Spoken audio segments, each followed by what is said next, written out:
No, it was the upset victory in the Texas Senate Republican primary by first-time candidate and Tea Party favorite Ted Cruz, who has flown in from Texas to join us here on set today. Mr. Cruz, welcome to Fox News Sunday. Thank you, Chris. It's great to be here. All right. This week, we were just saying what an extraordinary week it's been for you. You've been called the rising Republican star, the great conservative hope. Why do you think your victory in a primary has resonated so strongly inside the GOP? Well, I think it is part of a tidal wave that's sweeping the whole country, which is that voters are tired of career politicians in both parties. I mean, our country is at a crisis point right now. And we're seeing, and this is true all over the country, that the American people are looking for new leaders who will step up and stop spending money we don't have. And I think this was part of a tidal wave that began in 2010, and I think that tidal wave is only stronger in 2012. Well, let me ask you about that, because the conventional wisdom in this town, and for what that's worth, had been what happened to the Tea Party, that it wasn't out in the streets, and it didn't have the power, and yes, they'd won some victories in a few states, like Indiana against Lugar, and Nebraska, but not so many. In Texas, you ran against the establishment candidate, Lieutenant Governor David Dewhurst. You beat him by 13 points. What do you think your victory says about the state of the Tea Party at this point?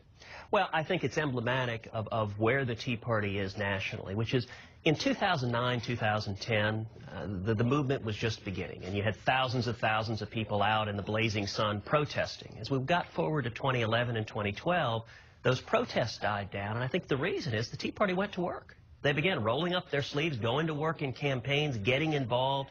And in our race in Texas, what we saw was incredible. I mean, it was a victory for grassroots conservatives all over the state. And it illustrated, at the end of the day, the way elections are supposed to be decided. They're supposed to be decided not by a handful of people in a dark room writing checks and picking the next nominee, but they're supposed to be decided by we the people. And it was thousands and thousands of Republican women and Tea Party leaders and grassroots activists that generated our victory. All right, let's take a look, because a lot of people don't know who you are or what you stand for, so let's talk about that. Let's look at where you stand on the issues.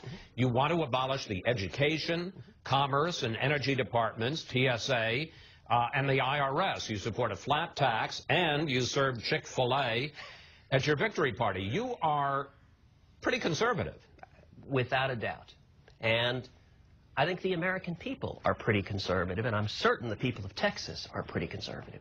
But I'll tell you, look, at the end of the day, there's sort of twin worlds. There's the world of Washington and the Beltway, and then there's the rest of the country.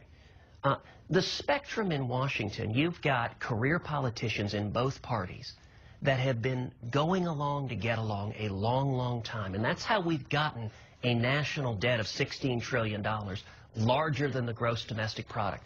All across the country, the rest of Americans are looking at Washington and saying, what's wrong with you people? The principles that I think voters are looking for are not that complicated. It's live within your means, follow common sense principles, don't spend money you don't have. And that's what the American people are standing up demanding.